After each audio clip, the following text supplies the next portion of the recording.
So, that girl I met on eHarmony. Yeah. We're out to dinner last night, and like a klutz, I tipped my drink all over myself. Oh, no. And it's all down my shirt, a horrible stain, so embarrassing. And you'll never guess. What? She smiles, picks up her drink, spills it all over her top. So now we're... No way. Amazing, right? At eHarmony, you'll find someone you can be yourself with. Get who gets you on eHarmony. Sign up for eHarmony today. Imagine leaving a group of over 100 people behind to start a colony, heading off for supplies, and then coming back 3 years later to absolutely nothing. No people, no buildings, no sign of what happened. Just one cryptic word carved into a post. CROATOAN. That's exactly what John White walked into when he returned to Roanoke Island in 1590. It's the kind of homecoming that makes you rethink your leadership skills. The colony he helped establish, gone without a trace. No bodies, no wreckage, no dramatic clues, just silence. And that strange word carved, which feels more like a bad riddle than an explanation. Were they assimilated into the native tribe? Did they try to relocate themselves? Or did something more unexpected happen? This is the mystery of Roanoke. A story that's baffled historians, archaeologists, and anyone with a curious mind for over 400 years. Let's see if we can make some sense out of it, or at least try. Welcome to the first ever episode of 10-Minute Mystery.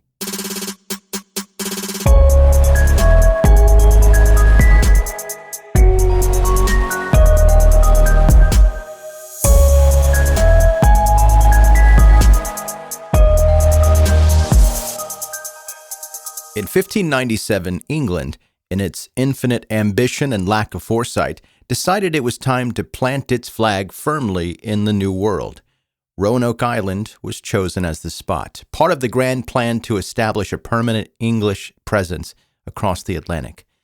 Leading the charge was John White, tasked with guiding 115 settlers on this bold adventure for what he thought would be a fresh start, but turned out to be not that.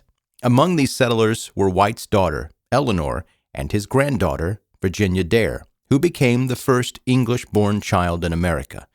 Virginia often gets singled out in history books for this achievement, but let's be honest, it's less about anything she did and more about the sheer coincidence of being born into what would become one of the biggest mysteries of all time.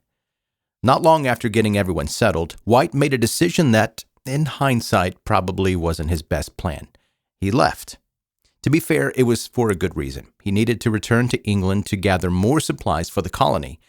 In his mind, it was supposed to be a quick trip, a few months, tops. Surely the settlers could hold down the fort until then, right?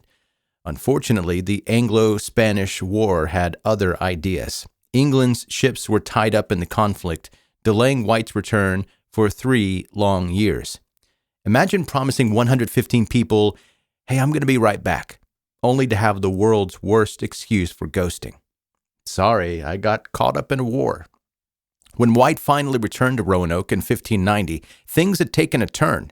Or more accurately, there was nothing left to take a turn. The colony wasn't struggling or barely holding on. It was just gone. No settlers, no buildings, no sign of life. The only clue was the word CROATOAN carved into a post and the letters CRO scratched onto a tree. Whatever had happened, the settlers clearly hadn't left behind much of an explanation. And that's how the story of Roanoke shifted from a tale of colonial ambition to one of history's most enduring mysteries. When John White finally made it back to Roanoke in 1590, after 3 years of delays and probably a lot of awkward self-reflection, he arrived to find nothing. The settlement was completely abandoned, no settlers, no campfires, no friendly shouts of, "Hey, the supply guy's back." Just silence. The buildings had been dismantled but not destroyed, which ruled out an attack. And there were no signs of violence or, thankfully, mass graves. It was as if everyone had calmly packed up and walked off into the woods without leaving so much as a forwarding address.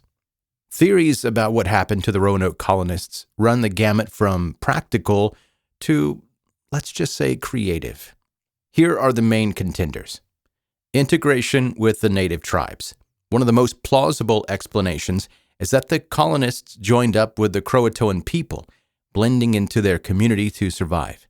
Archaeological digs on Hatteras Island have uncovered artifacts that seem to maybe support this theory, and oral histories from the CROATOAN tribe describe interactions with Europeans. It's a logical solution if you're out of supplies and your leader is MIA for 3 years after he said he was just going to the 7-Eleven for a quick trip. Teaming up with a group that knows the land makes sense. The next one, starvation or disease. Harsh conditions, lack of food, and the ever-present threat of illness might have driven the settlers to abandon Roanoke entirely, or worse, led to all of their deaths. Life in the New World wasn't exactly easy, and starvation doesn't leave much behind for archaeologists to find, a grim but entirely believable possibility. Here's another theory. Relocation. Another theory is that the colonists decide to move inland, seeking a location with better resources or safety from potential threats. If so, they clearly didn't leave behind a map with an X marking their new spot, and it's likely they didn't survive the journey. The wilderness wasn't forgiving, and without supplies or experience, this plan could have been their undoing. How about a Spanish attack? At the time, Spain wasn't thrilled about England setting up shop in the Americas. Some believe Spanish forces could have destroyed the colony as a part of their ongoing campaign to squash the English expansion. And while this sounds dramatic, there's no physical evidence of an attack on Roanoke, making this theory more speculation than a fact. How about, just throwing this out there, supernatural theories? And this one is probably the crowd favorite. Some suggest curses, paranormal activity, or even aliens were responsible for the disappearance. Yeah, it's a little far-fetched, but it wouldn't be a mystery without a spooky angle to keep things interesting. Whether it's ghosts or a portal to another dimension, this theory feels like a way to say, we give up, let's just blame something weird. Ultimately, none of these theories fully solve the mystery. Each one has just enough logic, or lack thereof, to keep the debate going, which is why Roanoke remains one of history's most frustrating puzzles. Centuries of searching for answers about Roanoke have left us with more head-scratching than clarity. Archaeologists have combed through Hatteras Island, uncovering artifacts like tools and pottery that might have belonged to the settlers. Yeah, they're interesting finds, but nothing screams, here's the smoking gun. It's more like, well, this could be from the colonists, or it could be from someone who just really liked pottery a long time ago. DNA testing seemed like a more modern way to crack the case. Researchers have attempted to trace descendants of the Roanoke colonists through native populations, hoping genetics could do what centuries of digging haven't. The results? Let's just say that they didn't break the case wide open. The best we've gotten is mixed, which is another way of saying we're still stumped, but at least we tried. And after all this time, Roanoke remains one of the mysteries that simply refuses to be solved. It's like the universe decided this one story should stay out of reach from all of us, just to keep us guessing. No definitive evidence, no satisfying conclusion, just a lot of theories and unanswered questions. At this point, it feels like the mystery itself is the point. The lost colony of Roanoke is one of history's most enduring unsolved mysteries. Over 400 years later, we're still left with nothing but speculation, a few artifacts, and that cryptic word, CROATOAN. Did the settlers join the native tribes, succumb to the wilderness, or simply vanish in a way that defies explanation? That happens to be my personal favorite. Whatever the truth, their story continues to captivate us, keeping historians, archaeologists, and amateur sleuths guessing to this day.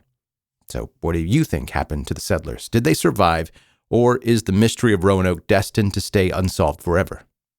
Thanks for tuning in to this episode of 10-Minute Mystery. If you enjoyed it, make sure to subscribe and leave a review. Share it with your friends. It really helps, I promise. And if you're in the mood for something darker, check out my other podcast, 10-Minute Murder, where I cover true crime stories that are just as brief and bingeable. See you next time.